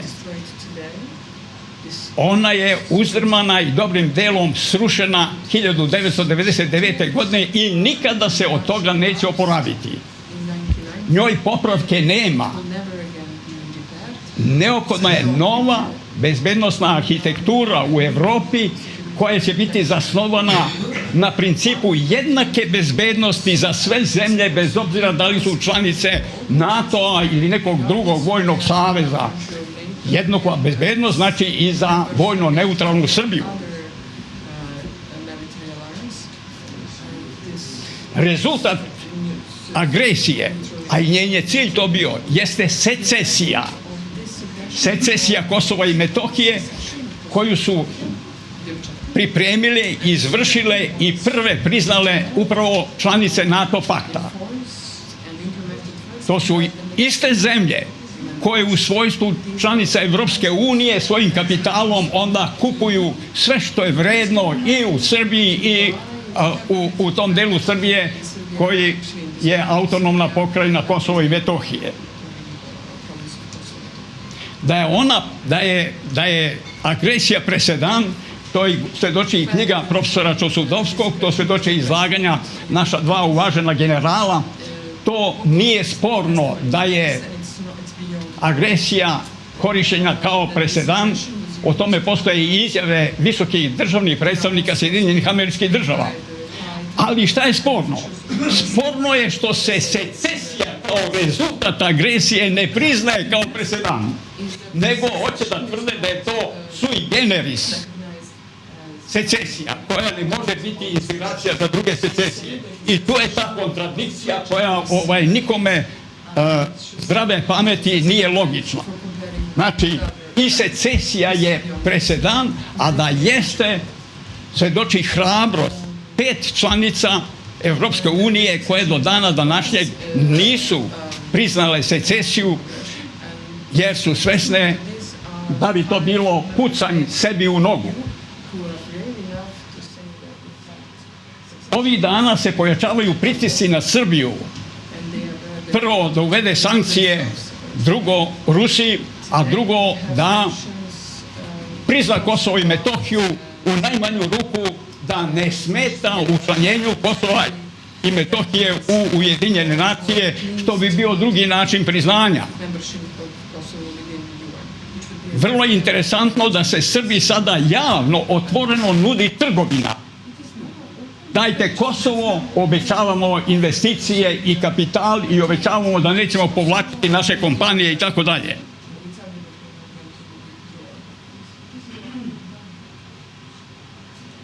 Ja bih iskoristio ovu priliku da kažem da bi svaka trgovina Kosovom i Metohijom bila pogubna za budućnost Srbije. I da to na diplomatski, ozbiljan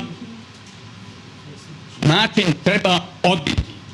Da ne kažem dekuražirati, odbiti, jer blago odbijanje znači ohrabrivanje novih pritisaka. Jednako mislim da je pitanje uvođenja sankcije u stvari okrenuto secesiji Kosova pre svega. Da se traži da Srbija uvede Rusiji sankcije kako bi Srbija izgubila podršku Rusije kao stalne članice Saveta bezbednosti u Ujedinjenim nacijama. Uvedite sankcije, drugim rečima, minirajte odnose sa Rusijom, ostajete bez njene podrške u Savetu bezbednosti i onda prihvatate da Kosovo bude članica Ujedinjenih nacija, prihvatate priznanje i stvarate taj takozvani sveobuhvatni pravni ugovor, pravno obavezujući ugovor.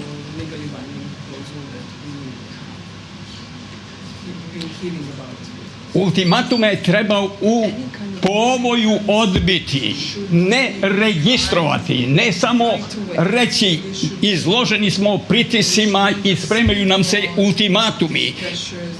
Ja kao građanin ove zemlje želim da čujem, mi nikome ne savjetujemo da postavlja nove ultimatume Srbiji. Istorija govori da je svaki ultimatum Srbije u prošlosti bio tragedija za Evropu. I iako se mi pitamo i zaduženi smo da brinemo pre svega o sudbini naše zemlje i našeg naroda, nema te sudbine i te odbrane bez šire konteksta i razumevanja šta se sprema. Ako bi Srbija kojim slučajem ikada uvela bilo kakve sankcije Rusiji, to bi bio kraj vojne neutralnosti Srbije. Dakle, mora se gledati dalje čemu to vodi i biti načisto sa tim. Ovih dana ide priča da nas Rusija ne razume. Ide priča na jednom mestu pa na drugom. Pa to je prizivanje pritisaka za mene, to je prizivanje pritisaka. Pa i priče da nam slede ultimatumi također je ohrabrivanje nosilaca ultimatuma. Mi moramo govoriti da osuđujemo svaki pokušaj nametanja ultimatuma Srbiji, da Srbija ne namerava da se odrekne slobode, nezavisnosti i vojne neutralnosti, da Srbija želi da ostane i vojno neutralna i slobodna i nezavisna zemlja. Nezavisnost, suverenitet, dignitet zemlje ne broje se ni mesecima, ni godinama, kamoli danima. Nema pritisaka koji mogu Srbiju postaviti na kolena. Ja to tako vidim, možda ja u nečemu preterujem, ali ja, kad se neutralno govori, nama se spremaju ultimatumi. Ako govorimo neutralno, kao registrujemo, pa mi ne pričamo o nekoj trećoj zemlji, nego našoj, neophodno je iza toga da ide. Mi nikome ne savjetujemo da postavlja Srbiju ultimatume i podsjećamo kako su se ultimatumi u prošlosti završili. Ako su drugi spremni da idu do kraja u odbrani nekih svojih interesa, Srbija je spremna da ide do kraja u odbrani svoje egzistencije. To nije više pitanje ovoga ili onoga. Ima još jedna stvar koja ova prilika, mislim, dopušta da se pomene. To je da je pitanje Kosova izmešteno iz Ujedinjenih nacija u Evropsku uniju. Dozvolite da kažem, nikada niko nije izmestio pitanje Kosova i Metohije iz nadležnosti Saveta bezbednosti Ujedinjenih nacija, niti ga je ikome predao, najmanje Evropskoj uniji. Evropska unija je po rezoluciji Generalne skupštine Ujedinjenih nacija, koja je savjetodavnog karaktera, dobila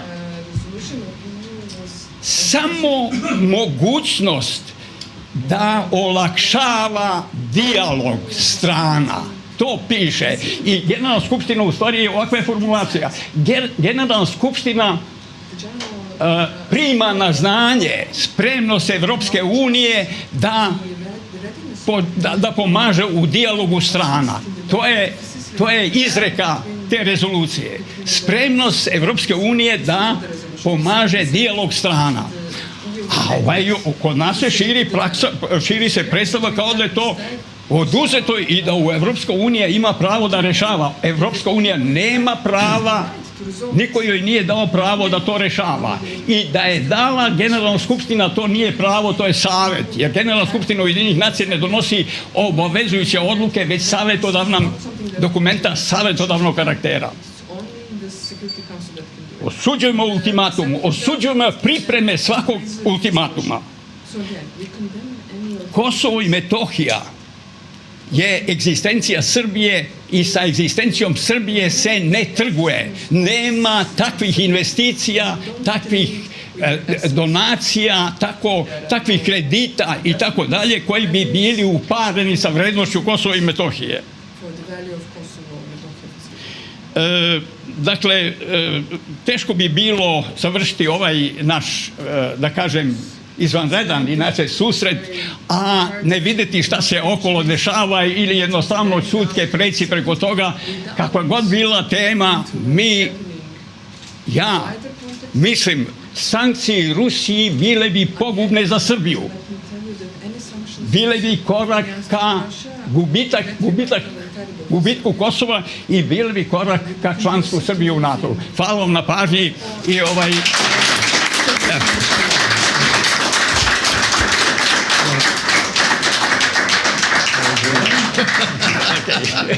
Okay, thank you. Da li ima pitanja možda za gosta ili vreme je podmaklo, ja bih vas pozvao na kafu tamo ako se nije oladila previše. Izvolite. Hi, I'm really quick. Professor Čosudovski, thank you very much for coming to Belgrade and for writing this book, which I can't wait to read. I have two questions. One is, has there been a promotion of this book in Canada? No, the book is available on our website online. Actually, I posted it back today. So anybody, it has been read quite extensively online.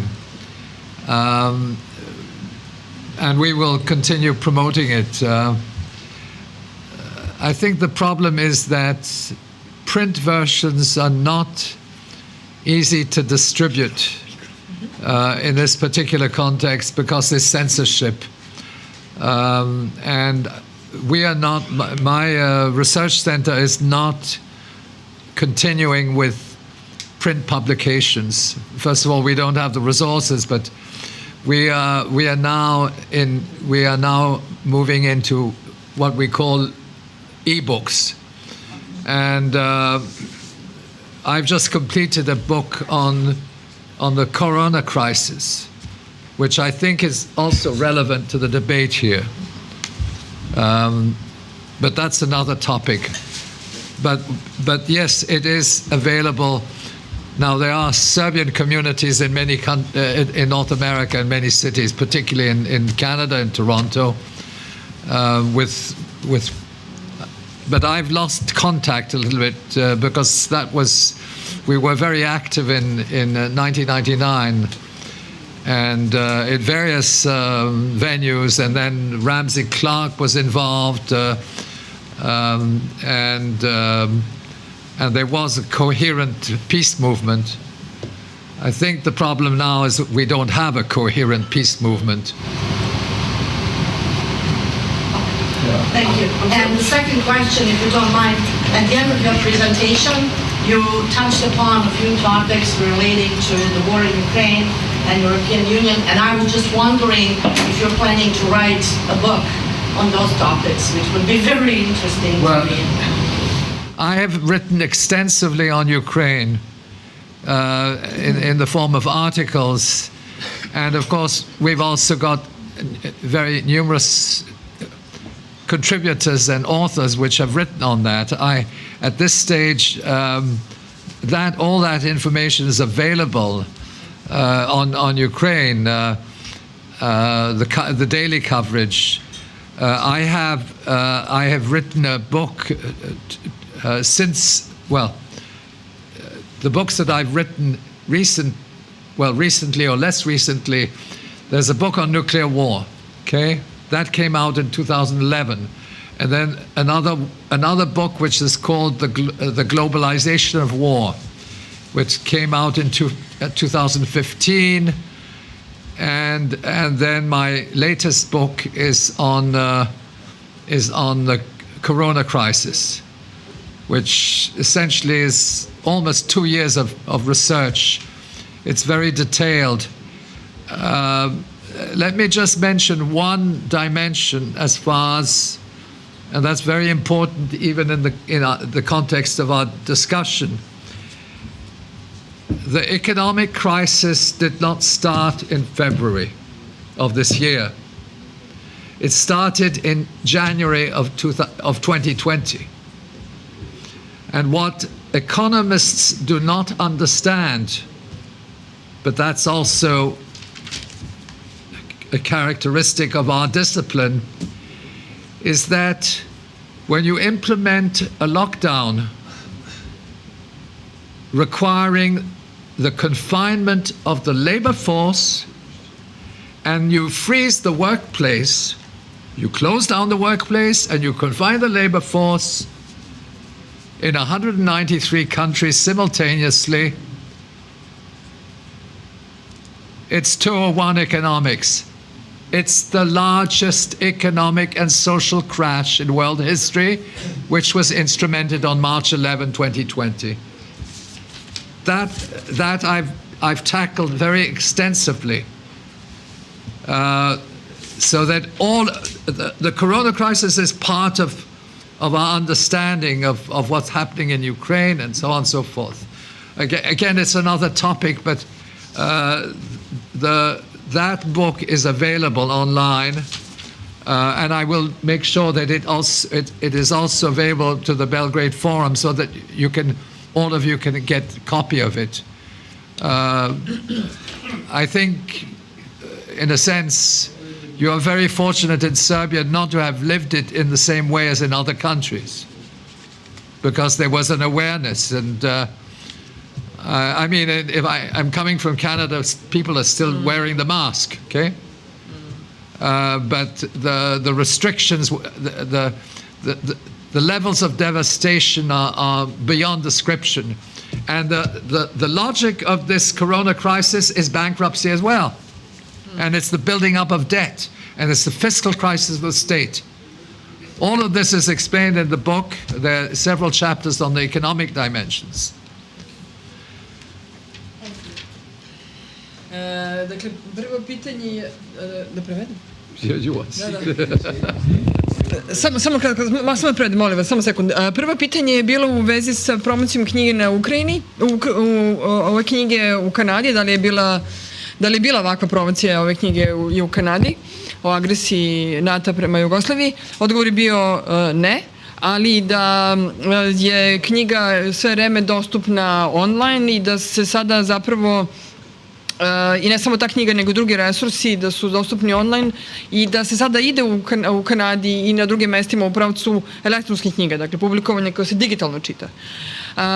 Drugo pitanje se odnosilo na rat u Ukrajini i da li profesor Čosudovski namerava da piše knjigu o tome. Odgovorio je da je već puno pisao o tome, da je puno napisanog o tome u formi članaka koji su također dostupni online, ne samo, više autora, ne samo njegovog, i to je na raspolaganju. Tu su dnevni izveštaj i van toga komentari.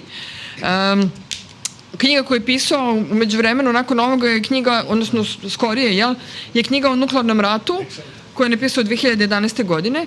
Zatim knjiga iz 2015. Globalizacija rata i onda najnovija knjiga o krizi koja je izazovana koronom, koja zahteva istraživanje koje je trajalo 2 godine, vrlo podrobno,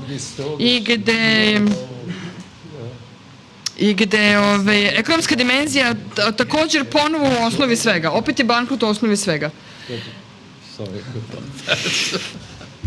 Dakle, ova kriza nije počela sada, ova kriza u kojoj sada nalazimo nije počela u februaru ove godine, počela je još u januaru 2020. godine.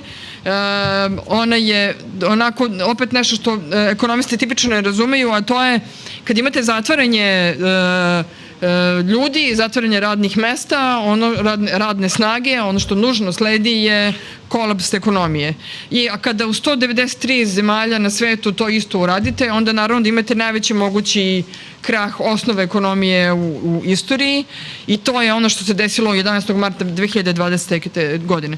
Ja sam o tome opširno pisao i to je opet još jedna kriza i opet imamo krizu gde je osnovni pravac kretanja bankrot. Bankrotirati državu, uništiti i urušiti fiskalne sisteme i fiskalnu strukturu. Only very short. I'm a foreigner. I'm German, but I live since 3 years in Serbia. I only want to say thank you, Mishel Čosudovski, thank you, Šika Jovanović. It was a present. Your book and your speech, your presentation was a present for us here and for Serbia. Thank you very much. Thank you. Ja sam stranac, Nemac, 3 godine živim u Americi i samo hoću da kažem da se zahvalim još jednom profesoru Čosudovskom i gospodinu Živadinu. Mnogo vam hvala na ovome, mnogo vam hvala na knjizi i na govoru, to je poklon za sve nas.